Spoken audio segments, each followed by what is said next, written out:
Kamu berencana liburan ke Afrika. Tujuan wisata terakhirmu adalah Gurun Sahara yang berlokasi di Afrika Utara. Gurun ini membentang dari Samudra Atlantik sampai Laut Merah.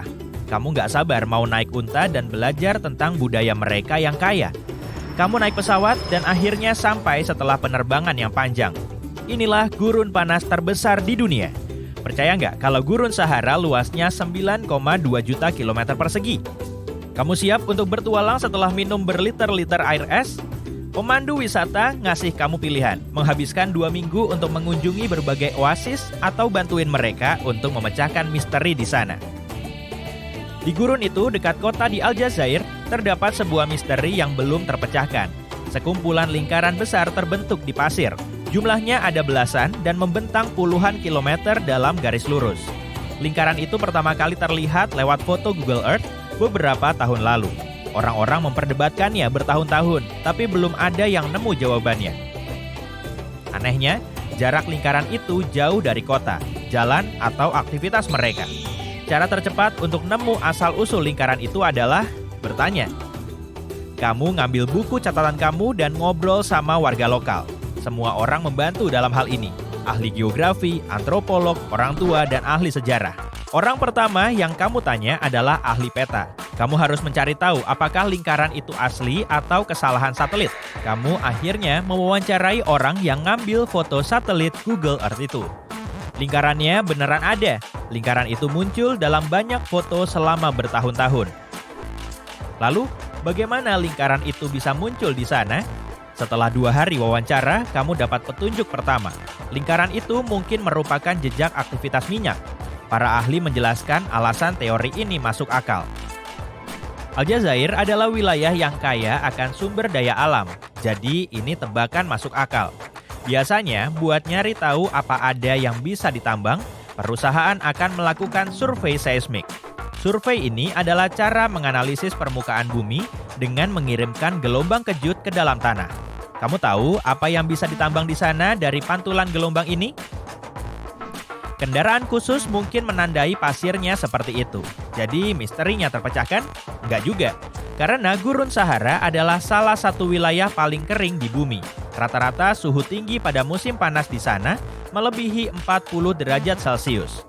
Kalau mau bertahan, orang-orang harus mencari cara untuk mendapat air. Jadi, lingkaran ini bisa jadi semacam reruntuhan atau sisa dari sumur air tua. Sekali lagi, ini tebakan masuk akal. Siap buat nyari tahu faktanya? Sebagian antropolog setuju kalau lingkaran ini mungkin aja Foggara tua. Foggara adalah nama untuk model sistem irigasi berumur 2.500 tahun yang biasanya ditemukan di Afrika Utara. Sistem ini juga disebut kanat di tempat lain di Afrika Utara. Warga lokal biasanya menggali sumur yang dalam pada titik yang tinggi, cukup dalam untuk mencapai air di bawah tanah. Lalu mereka menggali poros paralel pada jarak yang teratur. Setelah itu, mereka menggali saluran bawah tanah yang menghubungkan kota ke sumur itu. Cuma dengan bantuan gravitasi, air itu mengalir dari sumur ke kota. Teknologi tradisional ini menyediakan air untuk pertanian, ternak, dan manusia. Anggap aja sumur ini jadi oase buatan manusia. Bahkan nama daerah yang paling dekat lingkaran ini adalah pertanda kalau teori ini benar. Nama Foggaret Ezawiyah didapat dari Foggara, sumur tua ini. Petunjuk ini terbukti akurat. Kamu memutuskan untuk pergi ke sana buat melihatnya langsung. Kamu naik bus, duduk, dan menikmati perjalanan. Pemandangan di Aljazair Utara dipenuhi kota-kota yang terlihat kuno. Kamu bahkan melihat bekas-bekas sumur di sepanjang jalan di pinggiran kota kecil. Saat membuka foto satelit Google, kamu bisa melihat tanda kanat di gurun. Rangkaian lubang sejauh puluhan kilometer. Tapi begitu sampai, ternyata teori itu salah. Dale Lightfoot, salah satu ahli kanat yang terkemuka di dunia, bilang lingkaran itu jelas bukan kanat. Bahkan foto satelitnya menunjukkan perbedaan itu. Padahal nyaris saja.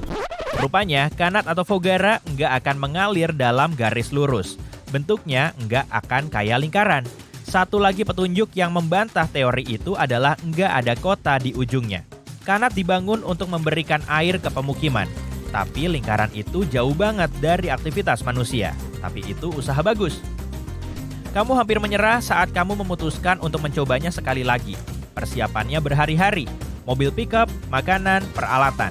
Semuanya demi mengungkap misteri lingkaran di Sahara itu. Pada hari pertama, kamu berkendara lebih dari 160 km di gurun itu. Kamu selalu penasaran untuk melihat seperti apa bagian dunia ini. Di sana, kamu cuma bisa melihat gumuk berwarna kuning mustar. Tapi, langit malamnya cukup indah. Kamu bisa melihat Bima Sakti dengan matamu langsung. Kamu membuat tenda dan tidur beratap bintang. Besoknya, suasana tegang. Gak ada sinyal, ya ampun. Tapi untungnya, kamu udah nambahin koordinat lingkaran itu ke Google Map. Dan ternyata, mode offline bisa digunakan di sana. Kamu mengikuti koordinat itu, tapi malah nyasar. Kamu mulai gugup dan mikir semua ini sia-sia. Tapi kamu dan timmu masuk mobil dan berkendara beberapa kilometer lagi dari koordinat di ponselmu. Setelah melewati jalan bergelombang, kamu nggak percaya apa yang kamu lihat. Itu dia, kawah besar yang digali di pasir, dikelilingi 12 lubang kecil. Dari atas, lubang itu mirip jam, tentu aja tanpa jarumnya. Di bawah, saking nggak kelihatannya, lubang itu hampir aja terlewat. Saat memeriksa wilayah itu, kamu sadar kalau ada kesamaan pada semua lubang itu. Kawat logam. Kawat tipis yang bisa kamu tarik dari permukaan. Kawat itu dikubur, jadi kamu mulai menggalinya. Sebuah benda mulai kelihatan di dalam. Oh, kayaknya dinamit tua. Tentu aja kamu kaget. Sebaiknya berhenti menggali sebelum ada kecelakaan. Di akhir survei, kamu merasa puas, tapi masih penasaran. Kenapa ada dinamit di sini? Siapa yang menaruhnya? Hal berikutnya memberi titik terang buat petualangan kamu. Saat kembali ke mobil, kamu melihat benda bercahaya di pasir. Kamu deketin dengan penasaran. Bentuknya bulat dan berkarat dan mirip kaleng sarden. Kenapa ada di sini? Apa ini ngasih petunjuk untuk misteri lingkaran itu? Kali aja berguna. Kamu ngambil kaleng itu dan menyimpannya di mobil. Di kota, petunjuk-petunjuk itu mulai mengungkap cerita di balik lingkaran Sahara. Kamu membawa foto dan kaleng sarden itu, lalu menunjukkannya kepada para ahli. Mereka menganalisis semuanya dan memberimu kesimpulan menarik. Ternyata tebakan pertamalah yang paling mendekati kebenarannya. Jadi, ada apa dengan tebakan pertama? Kenapa kita harus menggali lebih dalam? Karena cuma setengahnya yang benar.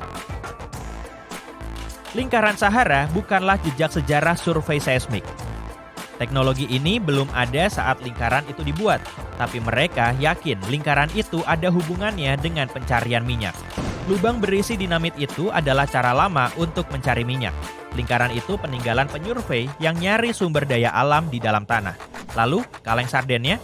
Kaleng itu dibuang oleh pekerja yang tugasnya bikin ledakan. Mereka juga harus makan, kan?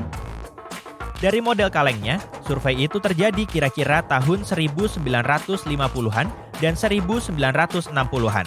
Jadi, lingkaran ini nggak kuno-kuno amat, malah lebih modern. Ya sudahlah, semoga kamu senang mengikuti perjalananku mengungkap misteri ini. Sampai jumpa di petualangan memecahkan misteri berikutnya.